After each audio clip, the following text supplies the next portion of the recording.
based on principles, not politics, much like the example of bipartisan bridge building set by Massachusetts Democratic Senator Ted Kennedy and Utah Republican Senator Orrin Hatch. Their relationship was the model. In the 1990s and early 2000s, the staunchly conservative Mormon Orrin Hatch and the freewheeling liberal Edward Ted Kennedy, sometimes referred to as the odd couple and strange bedfellows, rose above their extensive differences when they found issues they could agree on. Together, they ushered in the Americans with Disabilities Act, the Children's Health Insurance Program, and other important legislation. Though they could face off in fiery debate on the Senate floor, their close friendship endured. The timing of the Sanders-Graham debate was meaningful for me. I was in the process of completing this book, and my mind was filled with stories of the debates at the Constitutional Convention, with Washington seated in the president's chair. Washington's purpose, the new country having won the Revolutionary War, was to create a roadmap for the peace. Throughout our history, Americans have looked to Washington to guide us toward meaningful civic dialogue. The Sanders-Graham debate also had significance for the current times. The country was driven by a deep sense of division, as if a physical chasm had opened between political sides. Every idea, every word seemed to be loaded.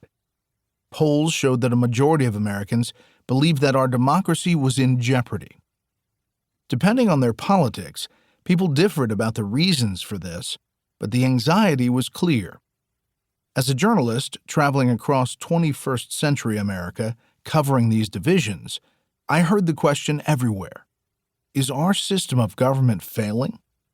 At the same time, I could see that people were hungry for bipartisanship so that our government could get things done.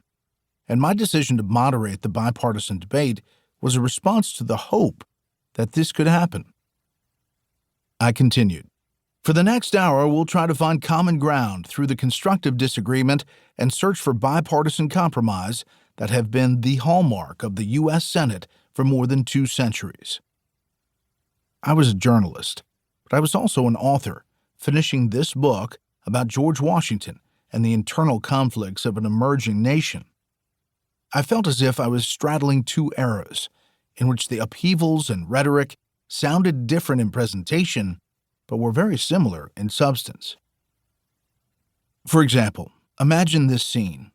In the weeks after the Constitutional Convention concluded in September 1787, as copies of the Constitution were circulated and published in local newspapers, a furor arose.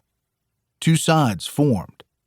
On one side, the Constitution was instantly considered a sacred document beyond criticism.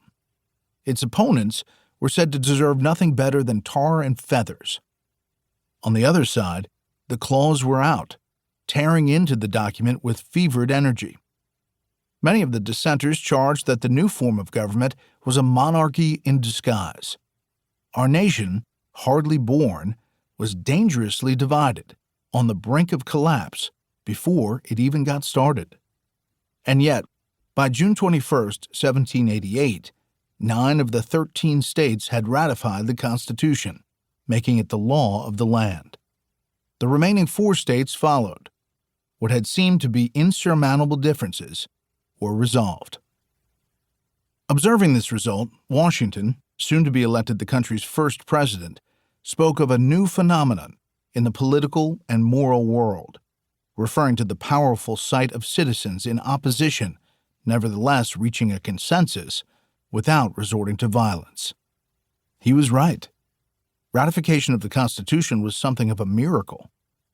Yet again and again throughout our history, such clashes of principles and ideals have occurred.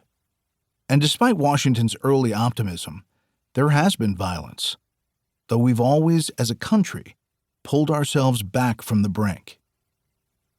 Writing about the early days of our nation, I couldn't help thinking, of course there were divisions. This was not a monarchy. This was not a dictatorship. It was a free country where the most valued principle was the open exchange of ideas. Dissent was baked into the cake, but so was union. And now, without further